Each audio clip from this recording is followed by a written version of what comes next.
So I want to take the derivative. We're going to start with natural log.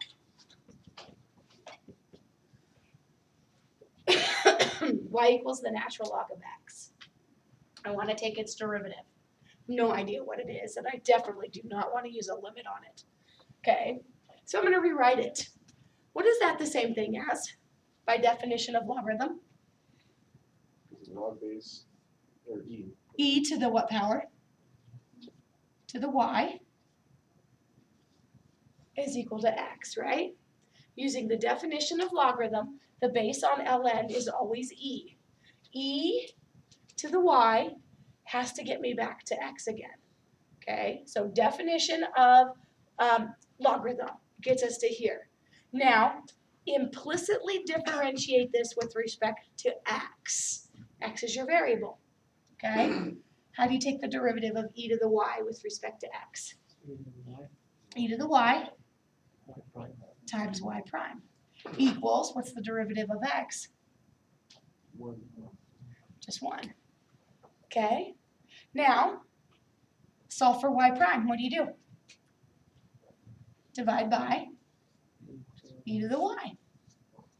And we get y prime equals 1 over e to the y. Now we don't like the e to the y in there, but what's y the same thing as? Isn't it y just ln of x?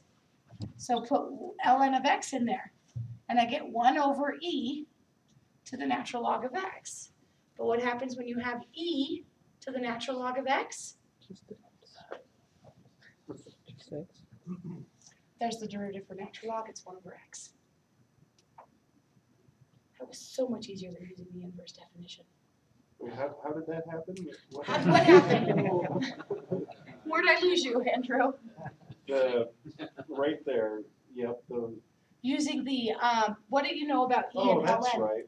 I know, yeah, e and ln cancel each other out. They're inverse functions, absolutely. So if I have 2 to the log base 2 of 7, it's 7 because log and e exponentials are inverses. E to the ln of 7 is also 7 because these are inverses. They cancel each other out. Okay? It's like adding 3 and then subtracting 3. I get right back to where I started from. So if I take the natural log of 7, or the natural log of x, I get some output. But it gives me the exponent, and then when I take e of that value, I just get back to x again. So one of those fancy logarithm properties. Okay, and the fact that they're inverse functions. So now, I will never ask you to prove this, although it would be kind of fun. It was really easy.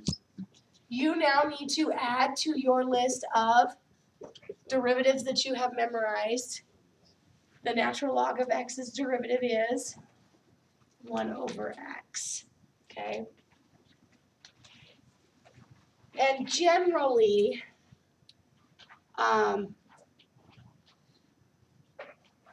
yeah, we'll just leave it at that. Okay? So, take the derivative of this function. Now that you have a new derivative that you know how to calculate, find y prime if y is the natural log of x squared.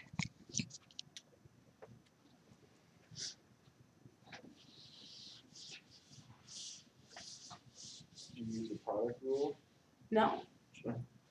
Chain rule. Why chain rule and not product rule? Oh, yeah, it's a composite. Yeah, log is like the trig. Okay, it has to have an argument inside of that.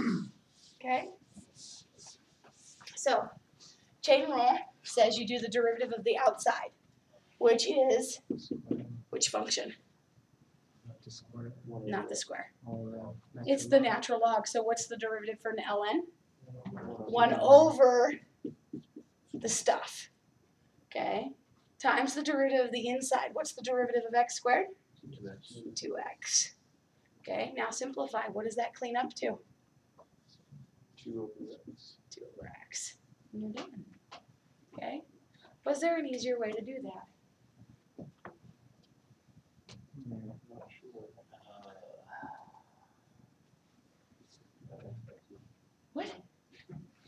What did you say, Brad? What do you know about having an exponent inside of the argument of a logarithm? That comes out in front as efficient, right? So can I not rewrite this as 2 times the natural log of x? What happens to the 2? Stays. And what's the derivative for ln of x?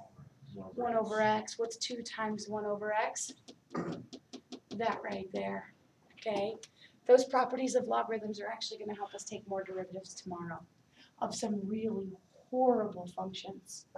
Horrible functions. But if we can remember our properties of logs, they'll make them so much easier. So we'll stop there because my voice is killing me. Okay?